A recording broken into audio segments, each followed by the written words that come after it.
อยู่2คลื่นโดยกันนะญาติโยมตั้งหลายคลื่น96นี่ก็จะจัดในวันจันทร์เวลา7:30ถึงเวลา8:00แล้วก็วันพรุ่งนี้ก็พบกันในคลื่น96แต่ว่าคลื่น104.50นี้ก็เป็นคลื่นที่กำลังทดลองมามาจากบรรดาญาติโยมถ้าหากอยากบรรดาญาติโยมได้เข้ามาในรายการแล้วเนี่ยมีญาติโยมมาร่วมรับฟังแล้วก็จากันในหน้าไมค์ก็อาตมาภาพก็จะสามารถที่จะเคลื่อนเวลาได้รับความเมตตาจากท่านหลวงพ่อพระครูสมุวิชวัตรได้ในโอกาสต่อไปในญาติโยมทั้งหลายซึ่งตอนนี้ก็เอากันวันพฤหัสเวลา1 ชั่วโมงผ่านไปในญาติโยมทั้งหลายญาติโยมท่านสาธุชนท่านทั้งหลายอาตมาภาพก็จะมีการคือธรรมะจากับบรรดาญาติโยมไปแล้วก็บรรดาญาติโยมในช่วงไหนที่อาตมาภาพได้บอกกล่าวว่าโทรศัพท์เข้ามาจากันก็สามารถที่จะโทรศัพท์เข้ามาในรายการธรรมะยามบ่ายในช่วงนี้ได้ในญาติโยมทั้งหลายในวันนี้ก็จะได้เสนอในหัวข้อธรรมะเกี่ยวข้องกับความเกิดขึ้นของมนุษย์ปุถุชนคนเฮาทุกสิ่งทุกอย่างแล้วก็เป็นเรื่องเล่าเกี่ยวกับการที่เฮาตั้นทั้งหลายเกิดมาในชีวิตจะต้องมีความผันแปรของชีวิตไปในส่วนนี้นั้นมันเกิดขึ้นแล้วญาติโยมทั้งหลายซึ่งก็เกิดขึ้นกับในสมัยครั้งพุทธกาลก็จะได้หยิบยกมาจากับบรรดาญาติโยมท่านสาธุชนท่านทั้งหลายท่านผู้ฟังว่าคนเฮานั้นในชีวิตมีความริษยาแล้วก็ยังโลกาฮือพินาศความริษยาหรือว่าความเป็นอยู่ของชีวิตของเฮาที่มีความริษยาเนี่ยมันเกี่ยวข้องกับความที่เกิดขึ้นโลกาพินาศความวินาศสันตโลยดายญาติโยมทั้งหลายก็หยิบยกเอาพุทธประวัติในสมัยที่องค์คุลิมานเดิมชื่ออหิงสกะก็อหิงสิกานี้ญาติโยมทั้งหลายถ้าแปลเป็นภาษาบาลีก็แปลว่าบ่เบียดเบียนไขพ่อแม่ตั้งเพื่อเหตุร้ายกลายเป็นเหตุดีทั้งนี้เพราะตอนเกิดใหม่มีเหตุอัศจรรย์คือเครื่องสัตวุธภายในบ้านมีแสงประกายวูบวาบพ่อของอหิงสิกะเป็นโหราจารย์ประจำราชสำนักชื่อภักคะตรวจดูชะตาราศีของพ่อชายก็รู้ว่าทุกลูกทุกคนนี้จะกลายเป็นมหาโจรจะฆ่าฟันประชาชนชาวเมืองเป็นจำนวนมากจึงใครจะสำเร็จโต้ลูกชายเพื่อตัดไฟแต่ต้นลมโดยได้นำความขึ้นกราบบังคมทูลพระราชาพระองค์บ่ทรงเห็นโดยเพราะการทำเช่นนั้นเป็นการตีตนไปก่อนไข้อหิงสิกะจึงรอดตายมาได้ญาติโยมทั้งหลายเพราะว่าบารมีของพระราชาพออายุได้16 ปีพ่อก็ส่งให้ไปศึกษาเล่าเรียนที่เมืองตะกะศิลาอหิงสิกะในญาติโยมไปอยู่กับอาจารย์ที่ทิสาปโมกณเมืองตะกะศิลาเขาเป็นนักเรียนที่มีความรู้ความสามารถที่ดีเลิศแสวงหาความรู้เคารพครูอาจารย์รักในการศึกษามีจรรยาเรียบร้อยมักน้อยตามฐานะเสียสละเพื่อสถาบันอหิงสิกะจึงเป็นที่รักของอาจารย์มากจนศิษย์รวมสำนักพากันริษยาดังนักปราชญ์หรือว่าหลวงวิจิตรวัฒการท่านได้สอนไว้ว่าอันที่จริงคนเขาอยากให้เราดีแต่ถ้าเด่นขึ้นทุกทีเขาหมั่นไส้จงทำดีแต่อย่าเด่นจะเป็นภัยไม่มีใคร อยากเห็นเราเด่นเกินบรรดาญาติโยมท่านสาธุชนท่านทั้งหลายกลอนที่อาตมาภาพได้นำมาเป็นคติสอนใจนั่นนะญาติโยมทั้งหลายคนเฮานั้นอยู่ในสังคมเนี่ยเมื่ออยู่ในสังคมเนี่ยเราจะต้องมีการเคารพซึ่งกันและกันบางคนที่จะเอาตัวนั้นเด่นเอาตัวนั้นดังเกินไปถ้าดังเกินไปเด่นเกินไปก็ทุกคนในละแวกในรอบในวงในสังคมก็เกิดการอิจฉาริษยาหรือว่าในลักษณะของนิสัยก็คือความหมั่นไส้นั่นเองการทำดีในญาติโยมทั้งหลายก็คือทำดีเหมือนกับปิดทองหลังพระบ่ต้องไปทำดีจนเกินไปทำมอกร้ายมอกดีดีก็จะเด่นเกินไปก็จะเป็นภัยต่อตัวเฮาญาติโยมทั้งหลายบรรดาลูกศิษย์ที่ได้แบ่งเป็น3 พวกที่1เข้าไปยุยงอาจารย์ใส่ร้ายป้ายสีอหิงสิกะแต่อาจารย์บ่เชื่อต่อมาพวกที่2เข้าไปอยู่ฮือรำตำฮือรั่วคราวนี้อาจารย์เชื่อครึ่งบ่เชื่อครึ่งสุดท้ายพวกที่3เข้าไปป้ายสีเพื่อฮืออหิงสิกะเสียคนฮือได้คราวนี้อาจารย์เชื่อสนิทใจว่าท่านจึงเรียกว่าอันเสาหิน8 ศอกตอกเป็นลักไปมาพักบ่อยเข้าเสายังไหวดังนั้นอาจารย์จึงวางแผนเพื่อกำจัดอหิงสิกะโดยล่วงว่าจะถ่ายทอดวิชาวิชุนุมนฮือวิชานี้ญาติโยมทั้งหลายเปิ้นฮ้องป่าเป็นวิชาที่สอนฮือเป็นวิชาที่มีความวิเศษต้องอาศัยนิ้วมือมนุษย์จำนวน 1,000 นิ้วมาเป็นเครื่องประกอบจึงจะเฮียนได้ว่าอหิงสิกะเชื่อสนิทนี่แหละเพราะลิ้นคนจะพลิกผิวชิวหาเป็นอาวุธสังหารบุตรเจ้าลังกาเฮืออาสันนั่นแหละญาติโยมทั้งหลายตั้งแต่นั้นมาอหิงสิกะผู้สงสารก็ลงมือฆ่าอย่างญาติโยมฆ่าคนนั่นเองแล้วก็ฆ่าคนเพื่อที่จะเอานิ้วมือมาห้อยเป็นพวงมาลัยสวมคอโดยเหตุนี้อหิงสิกะจึงได้ชื่อว่าองคุริมานแปลว่าผู้มีพวงมาลัย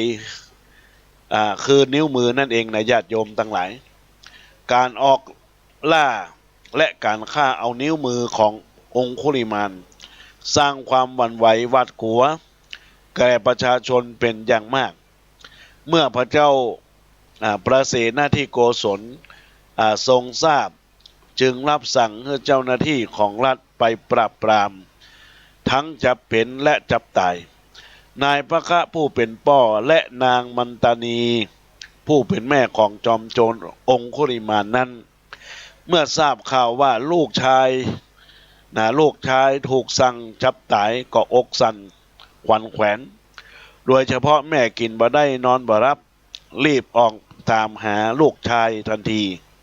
นี่แหละหัวอกแม่ญาติโยมทั้งหลายจะดีจะชั่วก็เพราะลูกจะผิดจะถูกก็เพราะลูกเป็นเลือดเนื้อเชื้อไขที่ออกมาจากพ่อจากแม่นั่นเองญาติโยมทั้งหลายรักอันยังหรือจะแท้เท่ารักแม่รักผูกสมัครสายเลือดบ่เหือดหายรักอื่นยังประจักษ์ว่ารักใครจืดจางง่ายบอดจิรังดังมันดาซึ่งมันดาขององคุริมาน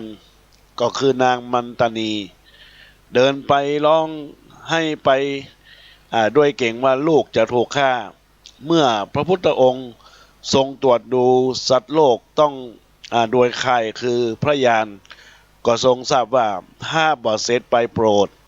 โจรองคุริมานก็จะต้องฆ่าแม่และหากเสด็จไปจอมโจรก็จะอาจจะกลับใจได้และกลายเป็นพระอรหันต์ดังนั้นญาติโยมท่านสาธุชนพุทธบริษัททั้งหลายพระพุทธเจ้าของเฮาเมื่อพระองค์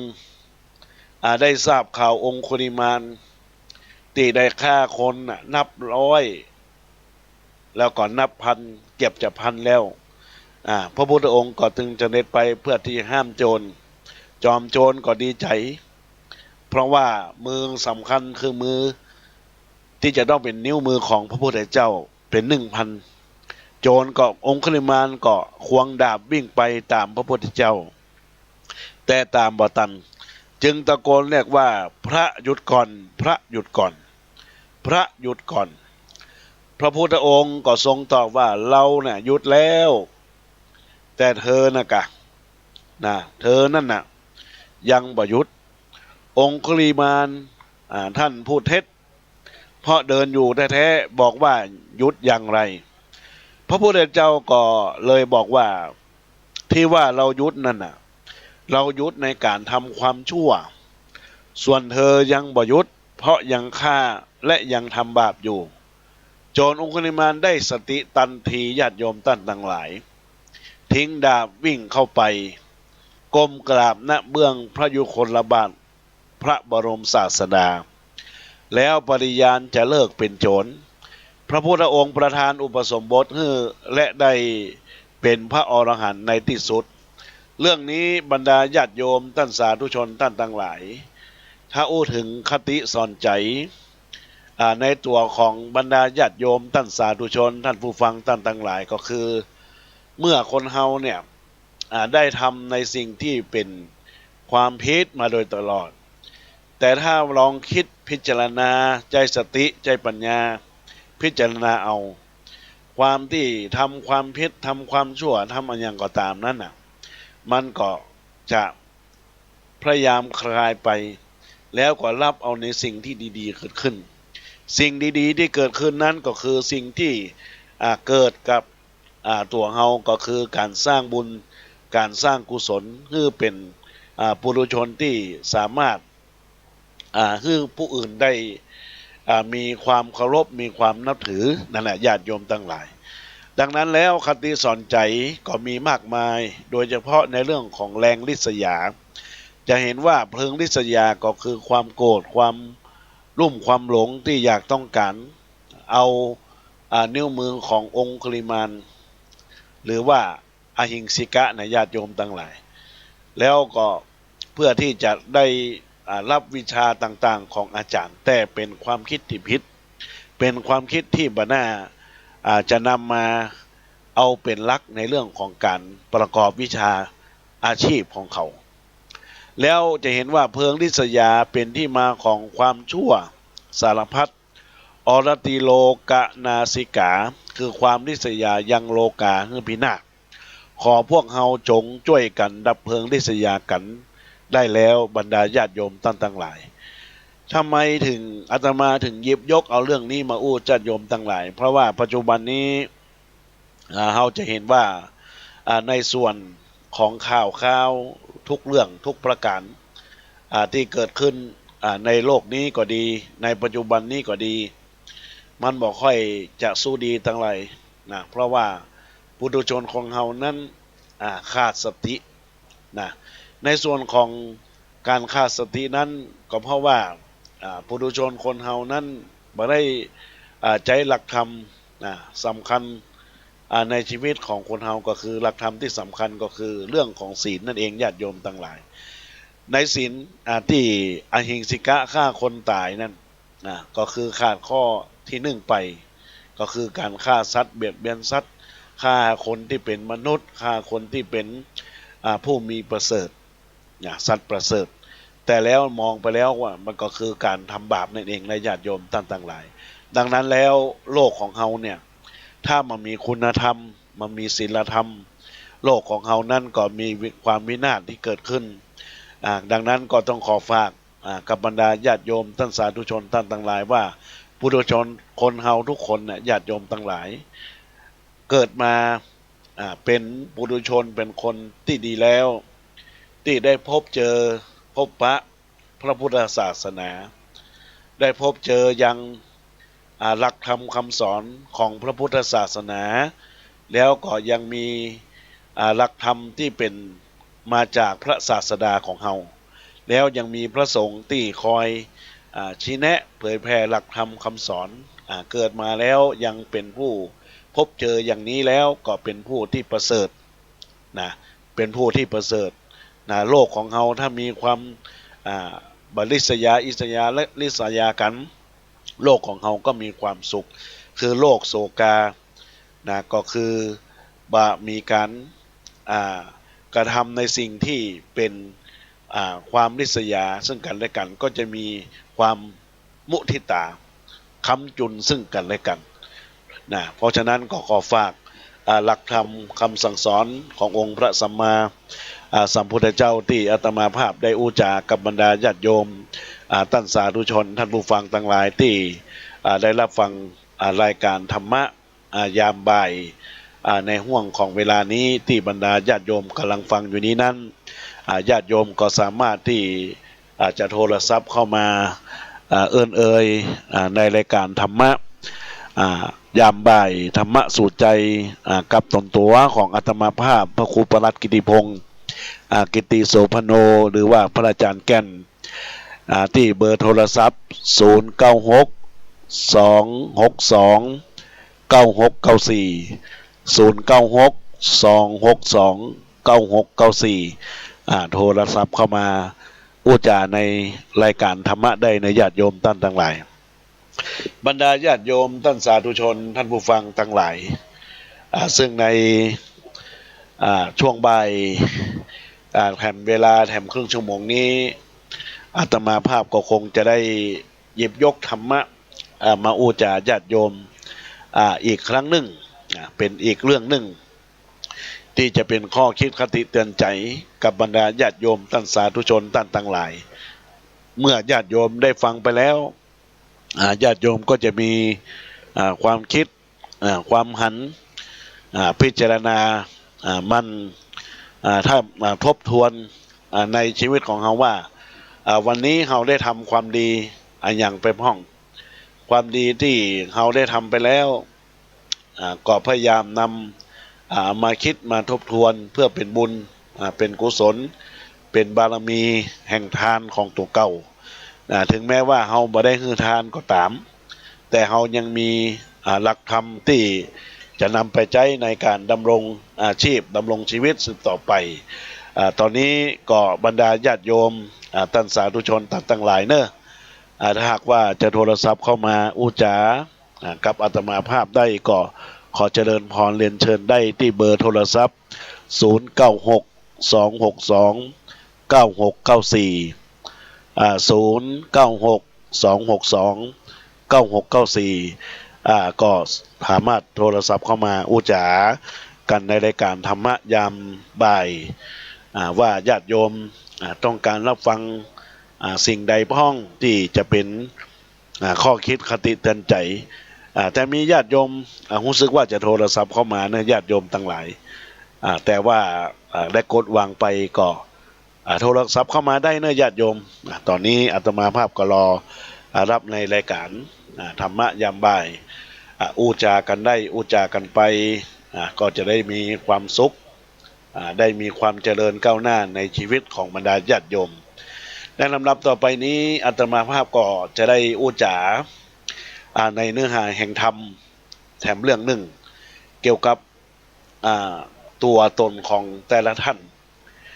ในชีวิตของคนเฮาเนี่ยมีทั้งดีแล้วก็มีทั้งบดีความดีนั่นก็ทำได้ความชั่วนั่นก็ทำไปแต่ว่าในสิ่งที่เรียกว่าความชั่วนั้นถ้าในหลักทางของพระพุทธศาสนาเพิ่นว่าเป็นหลักของคนโง่เขลาความโง่เขลาก็คือบ่ใช่ความโง่อย่างญาติโยมทั้งหลายเป็นความโง่ที่มันเป็นความมืดนะญาติโยมทั้งหลายในนิทานธรรมบทเล่าว่าเศรษฐีคนหนึ่งมีลูกชายคนเดียวเขาฮักลูกคนนี้มากเพราะเป็นลูกที่มีว่านอนสอนง่ายเศรษฐีตั้งใจว่ามีลูกชายหมายใจจะให้ได้บวชภาคเพียรเรียนสวดในพระพุทธศาสนารู้ลักปักมั่นกตัญญูตาห่มผ้าสาวกาแทนข้าน้ำนมต่อมายังมี ยังบ่ตันได้บวชเฮียนลูกชายตายเสียก่อนเศรษฐีเศร้าโศกเสียใจอะไรอาวรณ์เป็นที่สุดแม้จะเผาศพลูกชายแล้วแต่เศรษฐีก็ยังบ่หายโศกเศร้าเพราะเขาร้องให้ค่ำควรอยู่บริเวณเผาศพลูกชายในป่าช้าทุกวันยามเย็นค่ำเคยพูดจ้อกันพ่อลูกเคยปรับทุกข์ลูกพ่อขอขนมพ่อของลูกปลูกฝังหวังชื่นชมเป็นพระพรหมของลูกทุกเวลาเมื่อลูกสุขพ่อก็ลูกพ่อของลูกก็สุขด้วยคาลูกป่วยช่วยลูกให้สุขขาสุขลูกได้ดีพ่อนี้เปรมปีดาลูกมรณาจากเราเศร้าอะไรบรรดาญาติโยมท่านสาธุชนท่านผู้ฟังทั้งหลายในเรื่องนี้เป็นข้อคติธรรมว่าเมื่อชีวิตของคนเฮาทุกเช้าทุกกลางวันทุกเย็นชีวิตของการเป็นพ่อเป็นแม่ก็ย่อมมีความรักลูก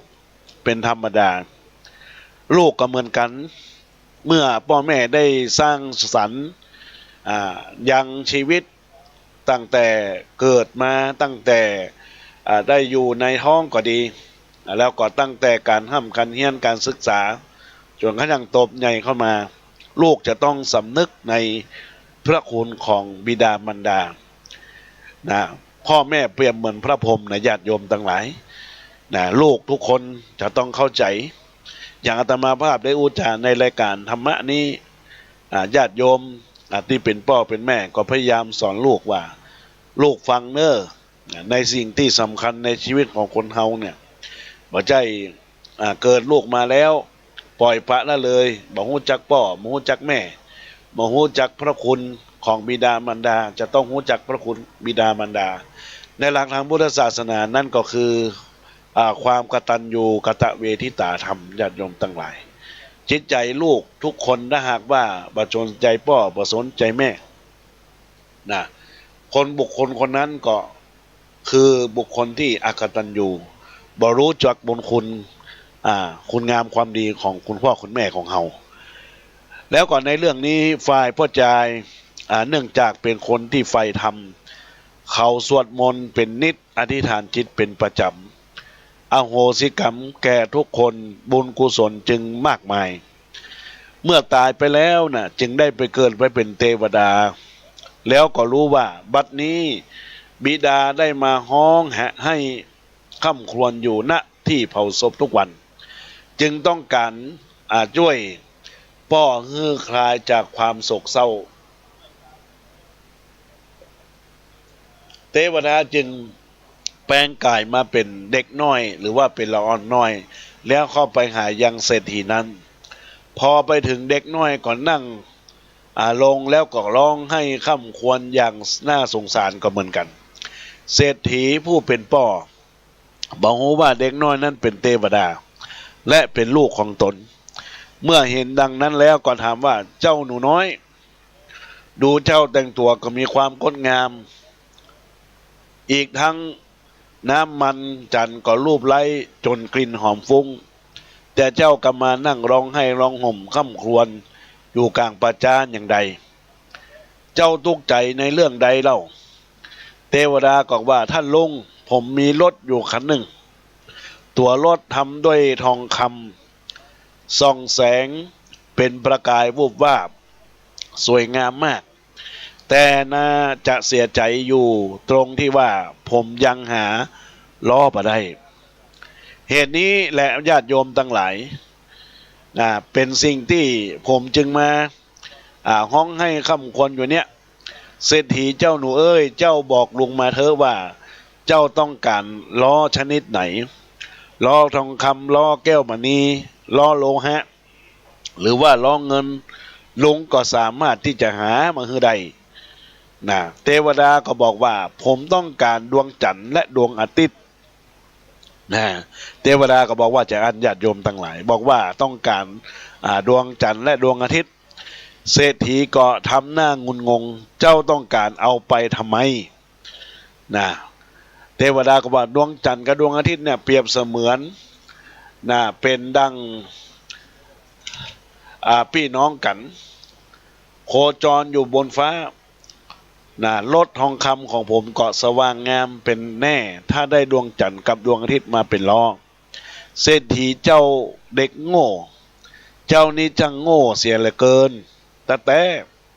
ที่อยากได้ในสิ่งที่ใครๆเนี่ยเขาบ่อยากได้กันเจ้าตายไปกี่ครั้งเจ้าก็ยังบ่ได้สิ่งที่เจ้าปรารถนาอย่างโง่นักเลยไอ้หนูเทวดาเห็นได้โอกาสเหมาะกับวกมาในเรื่องของท่านเศรษฐีทันทีท่านลุงดวงจันทร์กับดวงอาทิตย์เนี่ยขึ้นแล้วก็ตกยังหูได้แถมในท้องฟ้าก็ยังมีแสงสว่างปรากฏให้เห็นแต่คนตายไปแล้วบ่ปรากฏร่องรอยอันอย่างเลยแม้แต่น้อยเมื่อเป็นเช่นนี้ระหว่างลุงกับผมใครจะโง่กว่ากันลุงก็ร้องให้คำควรถึงคนตายส่วนผมร้องให้คำควรถึงดวงจันทร์กับดวงอาทิตย์เศรษฐีฟังแล้วก็มีความสะอึกสะอื้นญาติโยมทั้งหลายมีความเกิดขึ้นในใจกัดอกเข้ามาเพิ่งกึดได้จึงสารภาพความจริงว่าเด็กน้อยจริงเนาะเจ้าหนูระหว่างลุงกับหนูเนี่ยลุงโง่กว่าหนูแน่ๆเพราะลุงร้องให้อยากได้ลูกชายที่ตายไปแล้วกลับคืนมาบ่ต่างอันอย่างกับเด็กน้อยที่ห้องหาพระจันทร์และดวงอาทิตย์เรื่องนี้สะท้อนเห็นจึงความจริงว่าญาติโยมทั้งหลายว่าทุกวันนี้ทุกวันเป็นนิดพระอาทิตย์ก็ต้องลาคนเราเกิดมาถึงเวลาก็ต้องตายดังอาจารย์บรรเย็นลิมสวัสดิ์ปรริยนกรรมเก้าประโยชน์ทำได้กล่าวเป็นความจริงไว้ว่าในโลกนี้มีอะไรที่ไหนแน่ที่เรื่องแท้คงทนสุดค้นหาล้วนกิ้งกรอกหลอกให้วิ่งไปมาเจ้าจงยึดมั่นในสันดานโอ้ปฐุมพุ่มพวงดวงดอกนี้ชาวบ้านคลี่รับแสงแห่งสุรีชาญพอตกบ่ายหายพับยับกีบบานชีพเราปานดวงบัวเกลี้ยงกั้วไกลถึงกายตายใจไม่ตายตามกายหนาใจจะลากายเน่าเข้าใจไหมเพราะฉะนั้นมันดัดฝึกหัดใจปล่อยกายใจเราไม่เข้าทีใจหมกมุ่นขุ่นมัวใจชั่วช้ามันจะพาให้เราเข้าเมืองผีใจหมดจดสดใสไร้ราคีจะเป็นปีในสวรรค์นิพพานเอ่ยอันนี้แหละบรรดาญาติโยมท่านสาธุชนทั้งหลายในเรื่องนิทานธรรมของคำว่าใครโง่กว่ากันนั้นก็เป็นเรื่องที่เด็กคนหนึ่งที่ได้มีความคิดว่าต้องการความเป็นจริงก็คือต้องการดวงจันทร์และดวงอาทิตย์แต่ความจริงแล้วมันไม่มีใครสามารถที่จะเอาได้ญาติโยมทั้งหลายส่วนเศรษฐีซึ่งเป็นพ่อต้องการให้ลูกนั้นฟื้นคืนมาฟื้นคืนชีพมาร้องห่มร้องไห้เพราะว่าทุกคนนั้นญาติโยมทั้งหลายมีเกิดขึ้นตั้งอยู่แล้วก็ดับไปแตกสลายไปเป็นธรรมดาของเจ้าโลกเป็นธรรมดาของธรรมชาติ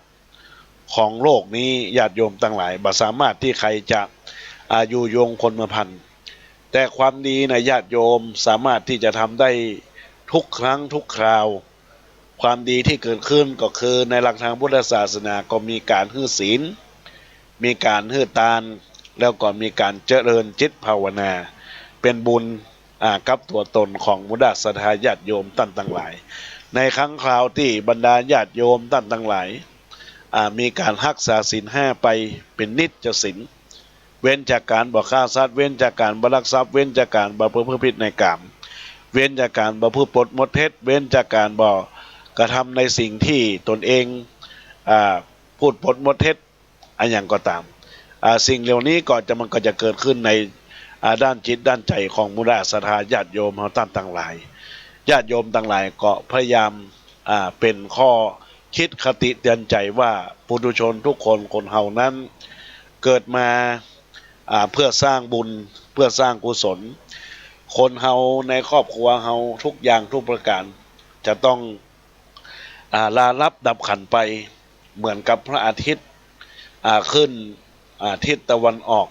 จะต้องตกทางทิศตะวันตกพระจันทร์ก็จะขึ้นทางวันตะวันตกแล้วก็หายไปทางตะวันออก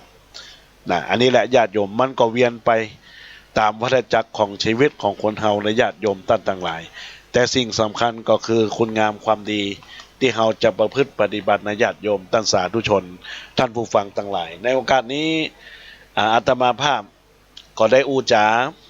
ธรรมะไป2 รถไปแล้วญาติโยมต่างหลาย2 รถทำเรื่องหนึ่งก็คือการประพฤติปฏิบัติในเรื่องของการอิจฉาริษยาซึ่งกันและกันคือเฮามีสติตั้งมั่นในเรื่องที่2ก็คือให้บรรดาญาติโยมมีคุณงามความดีเครื่องหมายของการทำความดีแล้วเฮาก็จะมีความสุขนี่แหละเป็นสิ่งสำคัญในหลักทางพระพุทธศาสนา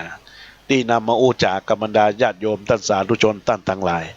ซึ่งตอนนี้อาตมาภาพก็ยังอยู่ในรายการของบรรดาญาติโยมยังมีเวลาแถมในญาติโยมทั้งหลายญาติโยมสามารถที่จะโทรศัพท์เข้ามาอู้จาในรายการธรรมะสู่ใจธรรมะยามบ่ายได้ที่เบอร์โทรศัพท์096 262 9694 096 262 9694โทรศัพท์เข้ามาได้นะญาติโยมทั้งหลายในห่วงสุดท้ายของเวลาที่อาตมาภาพจะได้อู้จากับบรรดาญาติโยมท่านสาธุชนท่านผู้ฟังทั้งหลายที่ได้รับฟังอยู่ในขณะนี้ก็จะนำเอาสิ่งที่เกิดขึ้นในเรื่องของล้านนาเป็นคำม่วนงานสันเล่าอู้จากันได้อู้จากันไปล้านนาไทยเขาจะมีความเจริญในเรื่องของภูมิปัญญาในเรื่องของสิ่งที่เกิดขึ้นในเรื่องของล้านนาที่เกินกล่าวว่าชีวิตของคนเขาเนี่ยสิ่งที่ดีที่สุดคืออันยังสิ่งที่มีความมั่นความดีของเฮานั้นมีอันยังเปิ้นได้เขียนไว้ก่อนใกล้ในหนังสือม่วนงานสันเล่าภูมิปัญญาล้านนาอู้จากันได้อู้จากันไปก็บรรดาญาติโยมก็รับฟังในญาติโยมทั้งหลายสิ่งที่เฮาชอบนี่นะสิ่งที่เฮาชอบเพิ่นบอกว่ายุงบินอยู่ในรถมดอยู่ในของกินบะหินอยู่ในข้าวขี้เหล้าก็อยู่ในที่ประชุมตอนนี้มีบรรดาญาติโยมท่านสาธุชนท่านผู้ฟังได้โทรศัพท์เข้ามาอู้จาในรายการตอนนี้ก็จะได้อู้จากับบรรดาญาติโยมขั้นรายการสักน้อยในญาติโยมทั้งหลายได้โทรศัพท์เข้ามาที่เบอร์โทรศัพท์085 724 4975เจริญพร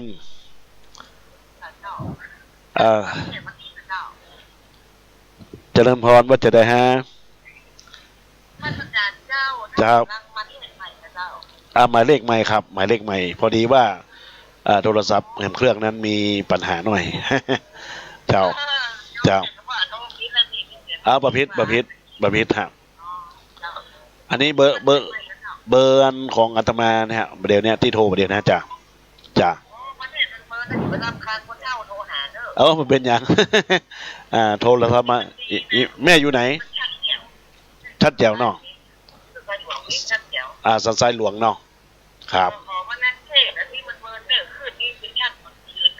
เจ้าก็ได้เวลาที่เบิ้ลฮื้อเนาะก่อนก็อยู่ไปเรื่อยๆครับแม่อย่างฮะ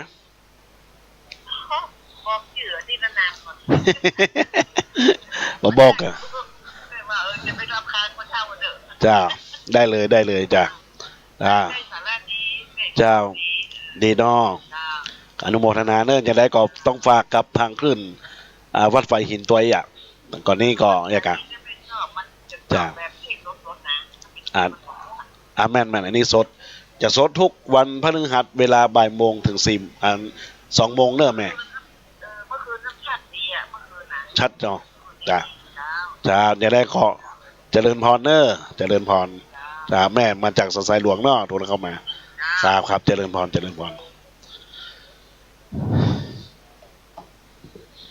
ก็ตอนนี้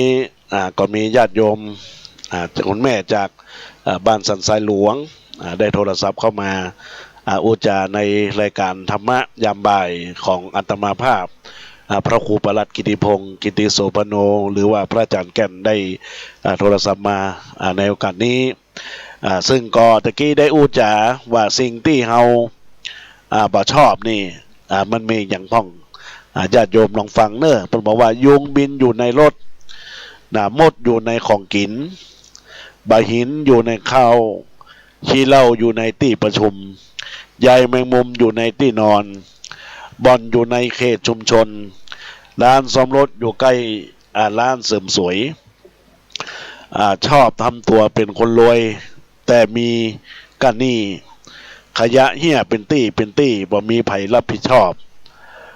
หัวแหมเมาะข้อสอบละอ่อนสอนโอเน็ตสอบโอเน็ตละอ่อน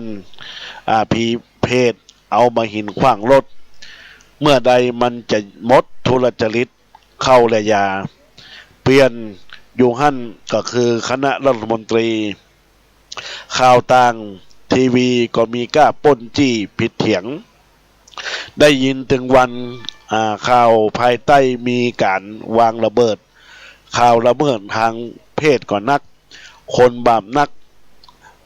ลักแผ่วพระพุทธรูปเจดีย์สถูกลักขุดเอาพระตึงบ่ลดบ่ละข่าวก้ายาบ้าปืนตีป่าถูกตัดทำลายเมื่อใดประเทศใดจะเป็นวิบากกรรมสักเตื้อจะได้ป้นวิบากกรรมสักเตื้อใกล้แต่อันนี้แหละญาติโยมทั้งหลายสิ่งที่เฮาบ่ชอบก็คือยุงบินอยู่ในรถเฮานั่งในรถเนี่ยญาติโยมทั้งหลายบางครั้งยุงมันก็เข้าไปในรถมันตอมมันครบมดอยู่ในของกินเฮาเอาของกินวางไว้ญาติโยมทั้งหลายป่าก็ว่ามดสมันตอมเนี่ยแล้วก็บะหินอยู่ในข้าวนี่ก็คือฮัดและญาติโยมทั้งหลายฮัดเวลาเฮากินข้าวนี่เหมือนเฮากินกระดูกอ่อน อันนี้เป็นสิ่งที่นำมาอุจาบรรดาญาติโยมขี้เหล้าก็อยู่ในที่ประชุมเปิดประชุมกันขี้เหล้าก็ศูนย์ญาติโยมทั้งหลายมาแวะมาแอนญาติโยมอันนี้ก็เป็นสิ่งที่เฮาท่านทั้งหลายก็นำมาอุจากับบรรดาญาติโยมท่านสาธุชนท่านผู้ฟังท่านทั้งหลายที่ได้รับฟังอยู่ในขณะนี้เป็นบุญกุศลที่ญาติโยมจะนำไปประพฤติปฏิบัติในญาติโยมท่านสาธุชนทั้งหลายในโอกาสนี้ก็บรรดาญาติโยมท่านสาธุชนท่านผู้ฟังท่านทั้งหลายซึ่งอาตมาภาพจะได้อุจากับบรรดาศรัทธาญาติโยมในเรื่องของบุญกุศลที่จะก่อเกิดกับบรรดาศรัทธาญาติโยมสาธุชนที่จะมีขึ้นงานของวัดสันขยอมตำบลสันทรายน้อยอำเภอสันทรายจังหวัดเชียงใหม่นำมาอุจากับบรรดาญาติโยมท่านสาธุชนท่านผู้ฟังท่านทั้งหลายในโอกาสนี้ซึ่งในห่วงสุดท้ายของรายการบรรดาญาติโยมก็สามารถที่จะโทรศัพท์เข้ามาอุจากันได้เนอะที่เบอร์โทรศัพท์096 262 9694 096 262 9694อาตมาภาพก็ยังอยู่ในรายการธรรมะในการจัดสดของรายการธรรมะในโอกาสนี้บรรดาญาติโยมท่านสาธุชนท่านต่างหลายซึ่งในช่วงสุดท้ายของรายการนี้ก็จะได้ฝากบุญฝากกุศลในขึ้นวิทยุพระพุทธศาสนาและจริยธรรมวัฒนธรรมขึ้นวัดไฟหิน104.50 เมกะเฮิรตซ์ในครั้งนี้ว่าทาง คณะสงฆ์วัดสันขยอมตำบลสันทรายน้อยอำเภอสันทรายจังหวัดเชียงใหม่จักได้มีการทำบุญซึ่งมีคณะสงฆ์ในวัดสันขยอมคือหลวงพ่อพระครูสถิตธุราธรผู้รักษาการแทนเจ้าอาวาสก็จะได้มีการจัดการทำบุญเนื่องด้วยทางวัดสันขยอมนั้นได้สูญเสียพระเถระมหาเถระผู้ใหญ่ไปเมื่อวันที่19 สิงหาคมพุทธศักราช 2563 เวลา 18:43 นาทีณโรงพยาบาลมหาราชนครเชียงใหม่โรงพยาบาลสงฆ์จังหวัดเชียงใหม่คือพระเดชพระคุณหลวงป่อพระครูโอภาสวิหารกิจหรือพระครูบุญเลิศอาสโพคำฟูอายุ77 ปีพรรษา55อดีตรองเจ้าคณะอำเภอสันทรายอดีตเจ้าวาดวัดสันขยอมอดีตพระอุปชาซึ่งจะได้มีการทำบุญบำเพ็ญกุศลศพสตมวานครบ100 วันการมรณภาพจึงขอแจ้งการทำบุญผ่านทางสถานีวิทยุให้บรรดาญาติโยมสาธุชนที่ได้รับฟังอยู่ในขณะนี้นั้นได้มาร่วมบุญร่วมกุศลงานจะมีขึ้นในวันพฤหัสบดีที่26 พฤศจิกายน 2563 เวลา 8:30 นาทีเป็นต้นไปซึ่งก็ตามฮีตตามห้อยก็วันที่25 พฤศจิกายน 2563 ตรงกับเดือน3ขึ้น10 ค่ำก็จะมีการตกแต่งดาเครื่องทยทานแล้วก็ตกแต่งสถานที่แล้วก็แต่ก็จะเจริญพรญาติโยมมาร่วมทำบุญตลอดทั้งวันแล้วก็วันพฤหัสบดีที่26 พฤศจิกายน 2563 ตรงกับเดือน3ขึ้น11 ค่ำในเวลา 8:30 นาทีศรัทธาสาธุชนสู่วัดสันขยอมเพื่อเคารพสักการะสรีระธาตุสังขารธาตุขันธ์ของหลวงพ่อพระครูโอภาสวิหารกิจพระครูบุญเลิศอาสโพคำฟูณวิหารไม้สักทองทรงล้านนาเวลา 9 นาฬิกาเป็นต้นไปอาราธนานิมนต์พระสงฆ์เถรานุเถระจำนวน112 รูปเดินทางเข้าสู่วัดสันขยอมในเวลา 9:30 นาทีเมื่อประธานฆราวาสในพิธีได้เดินทางมาถึงแล้วได้รับเกียรติจากเจริญพรจากท่านรัตพลนราธิศรรองผู้ว่าราชการจังหวัดเชียงใหม่เป็นประธานจุดธูปเทียนบูชาพระรัตนตรัยหลังจากนั้นจะได้เรียนเชิญท่านศิวะธรรมิกานนท์ท่านนายอำเภอสันทรายได้เป็นผู้จุดเทียนเครื่องทองน้อยสรีระสังขารพระครูโอภาสวิหารกิจพระครูบุญเลิศอาสโพคำฟูเมื่อหลังจากนั้นได้มีการประกอบพิธีกล่าวคำบูชาพระรัตนตรัยสมทานศีลรับศีลหลังจากนั้นจะได้รับฟังพระธรรมเทศนาแบบพื้นเมืองอันที่ทรงตานหาคนตายโดยพระเดชพระคุณพระเทพสิงหวราจารย์รองเจ้าคณะจังหวัดเชียงใหม่เจ้าวัดพระประสิงห์วรมหาวิหารอำเภอเมืองจังหวัดเชียงใหม่เป็นองค์แสดงธรรมคณะท่านเจ้าภาพได้เข้าถวายองค์เทศที่ได้แสดงธรรมไปในเวลา 10 นาฬิกาได้กราบอาราธนาพระเดชพระคุณพระเถระจำนวน112 รูปจะได้สวดพระพุทธมนต์ธรรมนิยามสูตรมกนายกโอกาสสุมากวตานเบนตาลแล้วก็จะได้ประกอบพิธีทอดผ้าไตรบังสกุล30 ชุดด้วยกันเรียนเชิญเจ้าภาพถวายประเคนพระสงฆ์พิธีพระสงฆ์ทั้งนั้นอนุโมทนากล่าวคำแผ่เมตตากล่าวนำแบบเพื่อนเมืองล้านนาวันทาหลวงวันทาน้อยประกอบพิธีขอสรีระสังขารพระครู ขอขมาสรีระสังขารพระครูโอภาสมิหรกิจพระครูบุญเลิศอาสโพคำฟูและในเวลา 11:30 นาทีถวายภัตตาหารเพลแด่พระสงฆ์และสามเณรเวลา 12 นาฬิกาเลี้ยงอาหารแขกผู้มีเกียรติแบบลงทานนี้ก็เป็นพิธีในช่วงเจ้าในญาติโยมทั้งหลายแล้วก็มีพิธีในช่วงบ่ายเวลา 13:30 นาทีทางคณะศรัทธาอุบาสกอุบาสิกาและศรัทธาในหมู่บ้านสันขยอมจะได้มีการบวชตุเป็กพระได้อุปสมบทลูกหลานของศรัทธาญาติโยมบ้านสันขยอมคือสามเณรปริญญามอนศรีได้เป็นพระสงฆ์ในหลักทางพุทธศาสนาเพื่อที่จะได้อุปสมบทเป็กเป็นตุเจ้าอุทิศ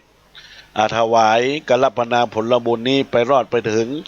ดวงวิญญาณของหลวงพ่อพระครูโอภาสมิหรกิจพระครูบุญเลิศอาสโพคำฟูซึ่งมีอายุ77 ปีพรรษา55อดีตรองเจ้าอำเภอสันทรายอดีตเจ้าวาดวัดสันขยอมอดีตพระอุปชาผู้มรณภาพไปแล้วหลังจากเมื่อได้มีการอุปสมบทเสร็จแล้วญาติโยมในงานนั้นก็จะมีการขับซอพื้นบ้านล้านนามรดกอนุรักษ์มรดกวัฒนธรรมซอเป็นคณะซอจากบ้านเฮาเมืองเชียงใหม่เฮาเนี้ยนะคณะจูขี้เมียงนะวรวาจูขี้เมียงจะได้มาซอฮือบรรดาสถาญาติโยมที่มาร่วมทำบุญแล้วก็เวลา 19 นาฬิกาจะได้มีการแสดงพระธรรมเทศนาในครั้งนั้นก็ได้อาราธนานิมนต์ท่านพระครูบดีกาสมศักดิ์ปิยวโนหรือตุลุงศักดิ์แม่ริมศรัทธากป้ากันมาฟังเนื้อญาติโยมต่างหลายประธานที่พักสงฆ์สันติสุขอำเภอแม่ริมจังหวัดเชียงใหม่คณะสวดได้อาราธนานิมนต์คณะสวดจากวัดเมืองขอนอำเภอสันทรายจังหวัดเชียงใหม่ได้มาเป็นองค์สวดพระพิธรรมสืบต่อไปอันนี้ก็เป็นพิธีการในการทำบุญสุนทานเพื่อแสดงความกตัญญูกตเวทิตาตมต่อจริยปุจจาต่อครูบาอาจารย์ซึ่งได้ถึงแก่มรณภาพไปดังนั้นก็ขอประกาศประชาสัมพันธ์ในรายการธรรมะยามบ่ายของอาตมาภาพที่ได้อุจากับบรรดาญาติโยมท่านสาธุชนผ่านทางนี้ในนามของคณะสงฆ์วัดสันขยอมอันมีท่านอาจารย์พระครูสถิตธุลาธรผู้รักษาการแทนเจ้าวาดก็ขอฝากประชาสัมพันธ์แล้วก็มาร่วมทำบุญสุนทานเกี่ยวกับการทำบุญในข่าวครั้งนี้เพื่อเป็นบุญเป็นกุศลกับผู้ถึงแก่มรณภาพในญาติโยมท่านทั้งหลายบรรดาญาติโยมท่านสาธุชนท่านทั้งหลายท่านใดที่อยากจะร่วมรับเป็นเจ้าภาพกันก็จะมีเจ้าภาพสุดสังฆทานชุดละ 2,000 บาทแล้วก็มีเจ้าภาพแบบลงทานก็สามารถที่จะมาแจ้งความประสงค์จำลงหมายได้มาติดต่อภายในวัดสันขยอมตำบลสันทรายน้อยอำเภอสันทรายจังหวัดเชียงใหม่หรือที่เบอร์โทรศัพท์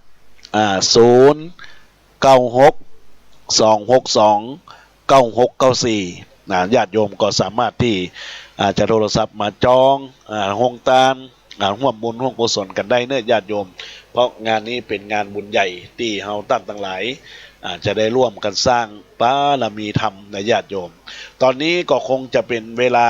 ของช่วงสุดท้ายของรายการแล้วญาติโยมต่างๆหลายญาติโยมก็สามารถที่ยังจะโทรศัพท์เข้ามาอุจากับอาตมาภาพในรายการช่วงนี้ได้ในเวลาตอนนี้ก็13:55 นาทีเหลือเวลา5 นาทีนะญาติโยมทั้งหลายสามารถที่จะโทรศัพท์ที่เบอร์โทรศัพท์096-262-9694 096-262-9694โทรศัพท์ที่อาตมาภาพพระอาจารย์แก่นหรือธรรมะยามบ่ายในวัดสันขยอมที่ได้จัดรายการอยู่ในขณะนี้ในญาติโยมต่างๆหลายตอนนี้ก็คงจะได้สรุปหลักธรรมที่อาตมาภาพได้อุจากับบรรดาญาติโยมแล้วจะได้อำนวยอวยพรให้บรรดาญาติโยมท่านสาธุชนท่านทั้งหลายได้มา รับฟังอยู่ในขณะนี้ก็เป็นบุญเป็นกุศลในญาติโยมทั้งหลายบุญใดกุศลใดที่บรรดาญาติโยมได้รับฟังไปแล้วก็จะเป็นบุญเป็นกุศลกับบรรดาญาติโยมเฮาท่านทั้งหลายบุญกุศลที่เฮาเกิดขึ้นนั้นมันก็เป็นสิ่งที่เฮาท่านทั้งหลายได้ทำไปแล้วก็จะมีความสุขนะสุขทางกายสุขทางใจนะก็จะเป็นบุญเป็นกุศลในญาติโยมทั้งหลายในโอกาสนี้ก็จะได้อุจาในรายการเป็นเวลาของช่วงสุดท้ายของรายการในญาติโยมทั้งหลายก็จะได้อำนวยอวยพรกับบรรดาญาติโยมท่านสาธุชนท่านผู้ฟังที่ได้รับฟังอยู่ในขณะนี้ตอนนี้มีเบอร์โทรศัพท์เข้ามาเนอะ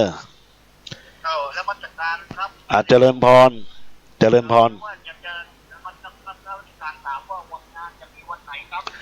วันที่26พฤศจิกายนวันพฤหัสครับครับคือกับผมจะเป็นศิษย์ตุลุงครับศิษย์ตุลุงเนาะแล้วจะมาร่วมงานครับเดี๋ยวจะชวนคนมาโดยเจ้าได้เลยได้เลยเลยนะไหว้ศาลวัดการลานรับฟังรายการอยู่เนาะฟังอยู่ครับเจริญพรยังไงก็อนุโมทนาบุญโยมนะได้รับฟังรายการธรรมะแล้วก็ประชาสัมพันธ์งานด้วยโยมอยู่ที่ไหนโยมอยู่ที่สันกำแพงครับสันกำแพงมีรถยนต์ส่วนตัวครับได้เลยเจริญพรเจริญพรคุณโยมอะไรคุณโยมอะไรวิสิตครับคุณโยมวิสิตเนาะจากอำเภอสันกำแพงนะเจริญพรเจริญพรตอนนี้ก็มีโยมพิสิทธิ์จากอำเภอสันกำแพงเปิ้นก็ได้โทรศัพท์เข้ามาว่าอูจ๋าว่าเป็นลูกศิษย์ลูกหาของหลวงพ่อเจ้าวาดผู้ได้ถึงแก่มรณภาพก็อนุโมทนากับคุณโยมที่จะได้มาร่วมทำบุญเนอะในโอกาสนี้ก็จะได้อำนวยอวยพรส่วนสุดท้ายของรายการในญาติโยมทั้งหลายในรายการธรรมะก็จะมีปอนโชคปอนใจคือบรรดาญาติโยมได้เป็นบุญกุศลที่กล่าวว่าคือสุขทุกปีผู้ดีทุกคราคือสุขอุราคือมีลาภาโจกใหญ่คือสุขกายสุขใจคิดสิ่งใดคือสมปองอย่าเจ็บอย่าจนอย่าหม่นอย่ามองคือร่ำรวยเงินทองได้รับเงินทองได้เข้าได้ของถูกหวยรวยแจขออัญเชิญสุเทพเจ้าเจดีสิหิงทองทิพมีเด็ดกล้าเสตังคมณีเหลืองรุ่งเลิศแอจงจ่วยตัวผู้ฆ่าเก่าถ้อยอวยชัยอายุยืนยิ่งร้อยพรรษาวันณะพองโสภาเปรียบฝ้ายสุขะจุงสุขาสุขยิ่งมีเฮยพระพ้นจากสิ่งหายตับเสี่ยงจีวังขอให้ท่านบรรดาญาติโยมท่านสาธุชนท่านผู้ฟังทั้งหลายจงมีความสุขปรารถนาสิ่งใดอย่าได้ขัดข้องวอนสิ่งศักดิ์สิทธิ์สถิตทั่วห้องได้มาคุ้มครองแวดไว้เครื่องมีเข้าของเงินทองเครื่องใจอย่าตุกโศกไม่เกียงกาอายุวันนะคุณพระรักษาพญาธิโลกาบ่มาไก่ใกล้แม่นเกิดสิ่งสังก็คือพันได้สภะโปรยภัยสิ่งให้จึงสุขสำราญจื่นบานเยี่ยมง่ายอย่าตุกโศกเศร้าทารุณคือเป็นที่ฮักคนทั่วสากลจุผู้จุคนเหมือนกันทั่วหน้าเหมือนกันทั่วหน้าก็ขออำนาจแห่งคุณพระศรีรัตนตรัยอันมีพระพุทธพระธรรมจงช่วยปกป้องคุ้มครองรักษาบรรดาญาติโยมจงมีอายุวันนะสุขะพละธนสารสวัสดิ์ทุกท่านทุกคนด้วยเถิด